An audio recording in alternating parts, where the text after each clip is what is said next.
SBI recruitment start झालेली आहे probationary ऑफिसरसाठी. त्यामध्ये तुमचा प्रोबेशनरी ऑफिसरची जी पोस्ट आहे त्याच्यासाठी रजिस्ट्रेशन दिनांक 27 डिसेंबर 2024 पासून तर 16 जानेवारी 2025 पर्यंतची आहे. त्याच्यामध्ये तुमचं ऑनलाईन एक्झामिनेशन होईल. तुम्हाला सेंटरवर जाऊन तुम्हाला एक्झाम द्यावी लागेल.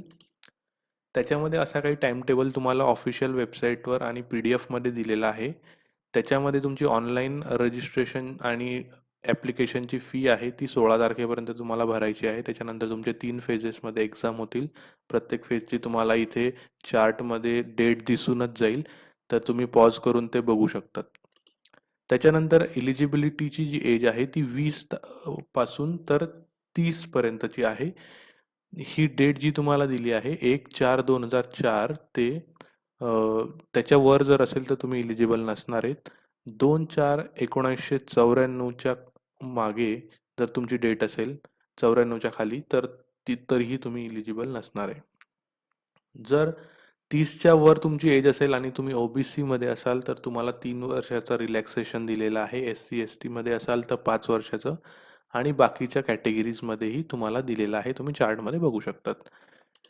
त्यानंतर क्वालिफिकेशन जर तुम्ही कोणत्याही याच्यामध्ये कोणत्याही डिसिप्लिनमध्ये जर तुम्ही ग्रॅज्युएट असाल तरी चालेल, काही इश्यू नाही. त्यानंतर तुम्ही फायनल इयर किंवा सेमिस्टरमध्ये असाल तर तुमचा रिझल्ट हा 30/4/2025च्या आधी आला पाहिजे किंवा त्या डेटपर्यंतचा आला पाहिजे. तुम्ही ड्युअल डिग्रीमध्ये असाल तरीही सेम तुम्हाला 30/4/2025च्या आधीचा रिझल्ट लागेल इलिजिबल होण्यासाठी. जर तुम्ही मेडिकल इंजिनिअरिंग किंवा CA वगैरे असाल तर तुम्हीही इलिजिबल आहात. त्यानंतर जे डिसेबिलिटीज कॅन्डिडेट आहेत त्यांना 4%चा कोटा दिलेला आहे इथे. तर या चार्टमध्ये तुम्ही बघू शकता वेगवेगळ्या प्रकारचे कॅटेगरीज त्यांनी दिलेले आहे. ते पॉज करून तुम्ही बघू शकता. त्यानंतर सिलेक्शन प्रोसिजर तुमची राहील 3 फेजेसमध्ये. पहिला फेज राहील तुमचा प्रिलिमिनरी एक्झाम जी ऑनलाईन सेंटरवर जाऊन तुम्हाला द्यावी लागेल. मेन एक्झामिनेशन जी पण ऑनलाईनच होईल आणि त्यानंतर फेज 3 राहील तुमची सायकोमॅट्रिक टेस्ट, ग्रुप एक्सरसाइज आणि पर्सनल इंटरव्ह्यू. त्याच्यामध्ये तुम्हाला मे बी ऑफलाईन द्यावी लागेल. त्यानंतर तुमचा जो फेज 1 आहे प्रिलिमिनरी एक्झामिनेशन त्याच्यामध्ये तुम्हाला 3 सब्जेक्ट असतील. English language, quantitative aptitude, reasoning ability. English तुमचा 40 क्वेश्चन राहतील आणि क्वांटिटेटिव्ह आणि रिझनिंगमध्ये तुमचे 30 क्वेश्चन राहतील आणि प्रत्येक सेक्शनला तुम्हाला 20 मिनिटाचा वेळ मिळेल.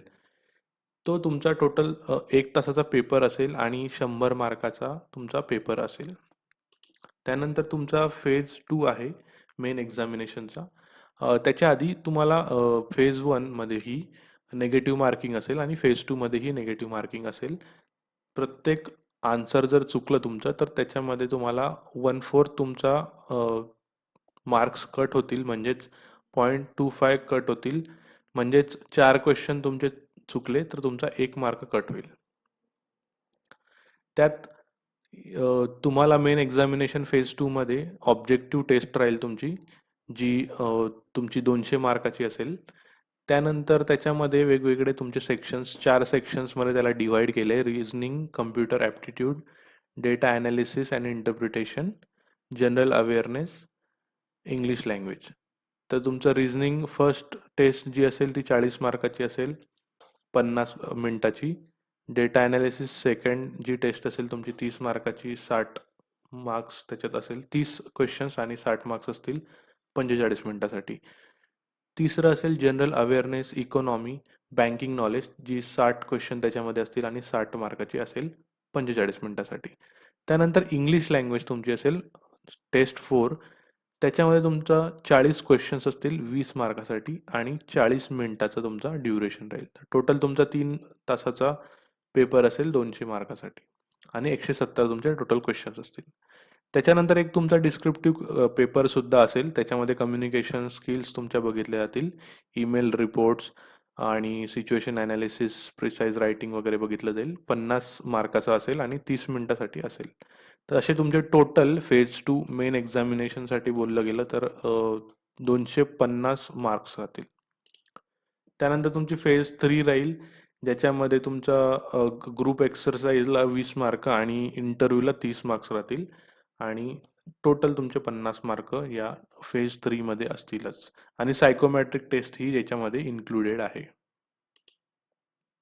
त्यानंतर सॅलरी बघितलं गेलं तर याच्यामध्ये बेसिक तुमची सॅलरी आहे ती 48,480 रुपये आणि प्लस तुम्हाला D A, H R A, C C A, P F वगैरे सर्व तुम्हाला मिळेल. तर तुमचा ऑलमोस्ट बराच तुमचा वाढेल त्याच्यामध्येही. त्यानंतर तुमचा बॉन्ड आहे तो 2 लाखाचा बॉन्ड आहे आणि 3 वर्षासाठी जो तुमचा बॉन्ड आहे तुम्ही 3 वर्ष सोडू शकणार नाही एकदा जर तुम्ही जॉईन केलं तर.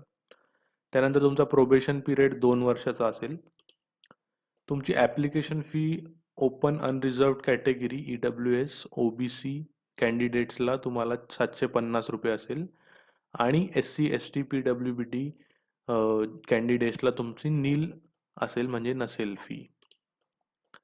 त्यात तुम्हाला महाराष्ट्राचे एक्झामिनेशन्स जे असतील ते तुम्हाला इथे दिसत असतील. अमरावती, छत्रपती संभाजीनगर, त्याच्यानंतर चंद्रपूर, धुळे, जळगाव, कोल्हापूर, लातूर, मुंबई, ठाणे, नवी मुंबई, MMR, नागपूर, नांदेड, नाशिक, पुणे आणि रत्नागिरी आणि सोलापूर एवढे असतील. हे फर्स्ट कॉलममधले जे आहेत ते प्रीसाठी आहेत आणि सेकंड कॉलममध्ये मेन्ससाठी तुम्हाला छत्रपती संभाजीनगर जावं लागू शकतं, पुणे जावं लागू शकतं, मुंबई किंवा ठाणे, नवी मुंबईमध्ये तुम्हाला मिळेल. त्यानंतर तुम्हाला जर अप्लाय करायची असेल लिंक तर तुम्ही इथेही बघू शकतात आणि तुम्हाला डिस्क्रिप्शनमध्येही तुम्हाला ती लिंक भेटूनच जाईल. थँक्यू.